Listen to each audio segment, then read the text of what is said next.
பாபநாட்டில் தான் இருக்கேன். ஆனால் இங்கே நிறைய பேருக்கு எனக்கு தெரியும். அண்ணன் ஈஸ்டர் அண்ணன் இருக்காரு, அண்ணன் இருக்காரு, அப்புறம் சீனா, இங்கே இருக்கிறவங்க எல்லாருமே எனக்கு அண்ணன் மாதிரி தான். ஆனால் ஒன்னே ஒன்று ஒரு 2 நிமிஷம் மட்டும் பேசிட்டா, ஒரு 2 நிமிஷம். எதுக்குன்னா கண்டிப்பாக இந்த கேஎம்சிசி எப்படி உருவாச்சுன்றது உங்களுக்கு தெரியுமா இல்லையா? எனக்கு தெரியும். ஏன்னா கேஎம்சிசின்றது வந்து சும்மா கிடையாது. அது ஒரு புஷ்பா ஒரு 500 மாதிரி. கேஎம்சிசின்னா கிரிக்கெட்ல அந்த அளவுக்கு ஒரு நல்ல டீம்.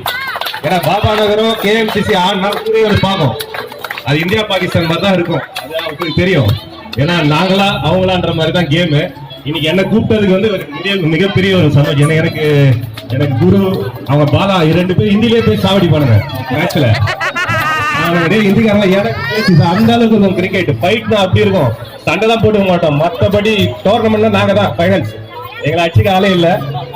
ஆனா வாலிபால் இந்த கிரவுண்ட் நான் ஃபர்ஸ்ட் வந்தது வாலிபால் ஆடதான் வந்தேன் இங்க. ஏன்னா அன்னைக்கு வந்து உங்களுக்கு தெரியுமா லைட்ஸ் நடத்துறாங்க. ஒரு வாலிபால் வந்து பிளட் லைட்ஸ். நான் சொல்றது வந்து 92, 93 நினைக்கிறேன். அஜித் வந்தாரு. அஜித் அந்த டைம் வந்து நானும் வந்து அப்போ நான் ஸ்டேட் ஆடினேன், அண்டர் 16 ஸ்டேட் ஆடினேன் வாலிபால். அப்போ நான் ஃபர்ஸ்ட் வாலிபால் வந்து இங்கதான் நான் பிராக்டிஸ் பண்ணி என்னோட இதுவே கெரியரை இங்க ஆரம்பிச்சேன். அப்போ அதுக்கப்புறம் கிரிக்கெட் இதெல்லாம் வந்து அதுக்காக தான் கூப்பிட்டோன்னே. நீங்க எப்ப கூப்பிட்டாலும் ஓடி வருவேன், என்ன பண்ணுவேன். ஏன்னா எங்க ஏரியா நான் பாபா நகர்ல இதெல்லாம் பண்ணி முடிஞ்சு போச்சு, பண்ண முடியல. இன்னைக்கு பார்க்கும்போது ரொம்ப சந்தோஷமா இருக்கு.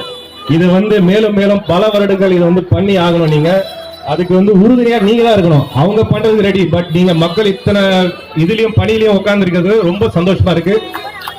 என்ன என் சைட்ல இருந்து என்ன ஹெல்ப் வேணும்னாலும் நான் கண்டிப்பா பண்ணி தரேன். தேங்க்யூ, ரொம்ப நன்றிங்க. இது மட்டும் இல்ல, அதாவது நான் ஜனநாயகம்ல வாலிபால் பிராக்டிஸ் பண்ணதால நல்லா வளர்ந்துட்டேன் பையன். அதாவது தம்பின்னு கூட போடல, அண்ணனுக்கு கூட போடுது. அவ்வளோ ஹைட்டா வளர்ந்துட்டான். அவர் டர்ஃப் வச்சிருக்காரு. குட்வில் ஸ்கூல் பேக் சைடு தான் இருக்கு.